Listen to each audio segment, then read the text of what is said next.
So I had a full-blown affair on my husband. He is still with me.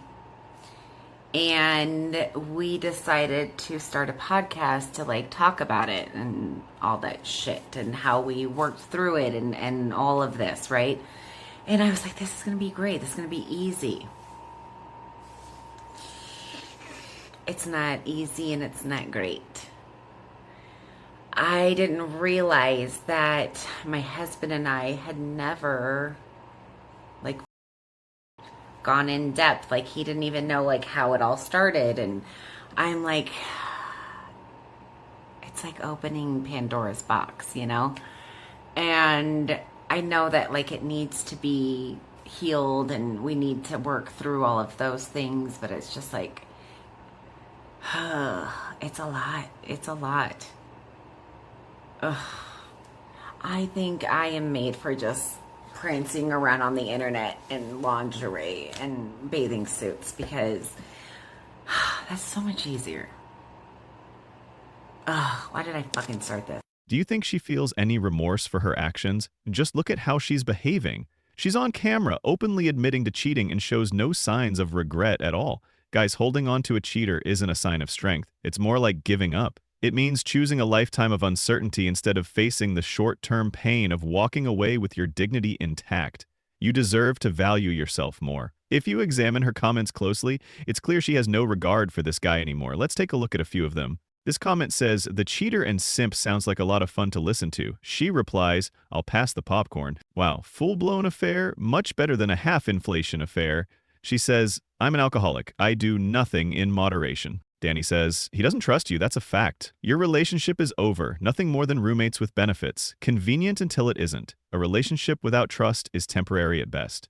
She replies, the affair happened in 2016, we are in 2025. I am almost 7 years sober, and we've rebuilt a completely different marriage. I know not everyone understands, and that's okay. We are here for the ones that need hope. Your peace of mind isn't negotiable. What this guy is doing is he's making her betrayal his identity. Instead of leaving and rebuilding quietly, he's branding himself as the guy who stayed. Also, she gets rewarded twice. First, he takes her back. Now, she gets clout for working through it while he chokes down her details. I went through a divorce in 2020 after being with my now ex-husband for 27 years. So Memorial Day weekend is coming and I don't have any plans. And that makes me kind of sad. I get a little jealous when I see these people packing up their trucks and heading up to the mountains. The last several years of my marriage, we stopped having fun. We certainly didn't go camping on Memorial Day weekend because of the crowds. I want a crowd. I want to be stuck in traffic with a car full of people. I want to complain about the campers next door that are being loud. I want to be the camper being loud till 1 a.m. Or 10. And yeah, there's a man in this scenario. And he's baiting my hook because he knows I don't like that part. And sex in a tent, hello.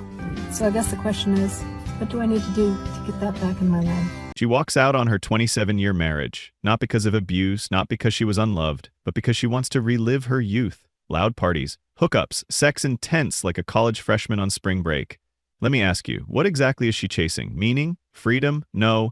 She's chasing a feeling that expired decades ago. She traded loyalty, family, and a home for noise, strangers, and the illusion of being young again. But here's the truth. The party always ends. The tent gets cold, the music dies down, and those new friends, they're not sticking around when the wrinkles outnumber the stories. It's not reinvention, it's regression. It's a midlife crisis dressed up as self-discovery, and when the dust settles, she won't be younger. So here is her talking about her dating escapades. And I'm 55 years old now, and I went on my first date, and we had been talking for a month. He was 3 hours away, and like he made my heart pitter patter. But we met, and you know, we're not each other's person. But I'm feeling sadly heartbroken, and I didn't see that coming. I just got so tired of first dates that weren't going anywhere. Nothing was working out, nothing was happening, and I didn't want a one-night stand. I wanted like a 3-night stand or a 5-night stand. Here I am, alone forever. That's best. You know what this is? It's The Hangover. The music has faded, the tent is zipped tight, and all that's left is a suffocating silence. She thought she could bend the rules of time, trading in a crown of commitment for the sparkle of casual freedom. She entered the dating scene believing men would be lining up as they did in her 20s. They're not. The rules have shifted. But perhaps no one told her, or maybe she just didn't want to hear it. The dating world is brutal and incredibly honest. It doesn't care about your past. It doesn't concern itself with your journey. What it values are youth, fertility, peace, and loyalty. If you traded those away for a fleeting sense of freedom, don't be surprised when you find that the path back isn't as simple as walking through the door. That throne you once occupied, it's gone. Someone else has taken your place. And look, this isn't about shaming anyone. It's about facing the truth. When you invest your prime years in building a legacy and nurturing a family, you earn stability. But if you choose to burn it all for a momentary thrill, don't act astonished when all that remains is a pile of ashes. Listen, there is life after divorce. And I know, because I did not expect to wake up at 45 years old with a 25-year-old marriage ending and young kids and moving into a 900 square foot apartment and trying to figure out what life was going to look like financially. Everything about it was completely upside down. And I cried and was devastated. And I think most of us grieve for what we thought we were going to have, not for what we actually had. I was grieving that we were so close to our empty nest phase. We were going to travel and do all these things together. But when I look back on it, it was not a good situation. And now I know that I was grieving the future, not what I had. Now I own 2 houses. I'm dating. I've got a great circle of friends. I live in a small town. I've got businesses, freedom, choices. Yes, I had to do a lot of work to get there, but I'm telling you, there is life after divorce, and it's good. Freshly divorced women resemble college freshmen, bursting with naive enthusiasm as if they've just claimed victory in the breakup Olympics.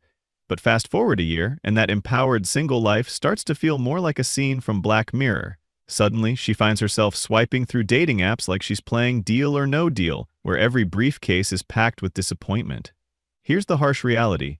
Life after divorce for these women can be tough. They might not realize it yet, still caught up in the I'm free phase, twirling around their empty apartments as if they're in a rom-com montage. But fast forward a year or two, and those same women are making "Where Have All the Good Men Gone" videos while crying into their 3rd glass of Sauvignon Blanc.